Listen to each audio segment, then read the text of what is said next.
En aquests moments, la segona causa per la qual es demanen més baixes laborals són temes relacionats amb les malalties mentals, amb depressió, ansietat i després les patologies més greus.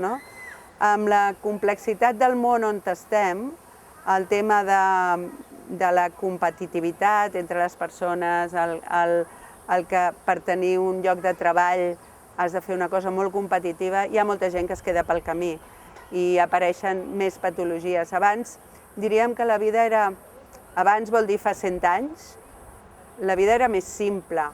La gent naixia, anava al col·le el temps que podia, es posava a treballar, casava, tenia una família i es moria. Ara no, la vida és molt complexa. Hi ha moltes més possibilitats d'escollir coses per a alguns i altres no poden escollir res. I els temes d'angoixa, ansietat i depressió han anat augmentant, perquè la incertesa actual, amb la crisi, també apareix molta més patologia.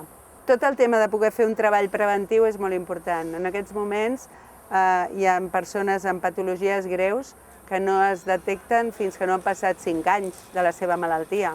Perquè com la malaltia s'instaura a poc, la família diu, bueno, li passa alguna cosa, i a poc aquesta persona es queda tancada i a poc, i passa molt de temps abans no s'intervé.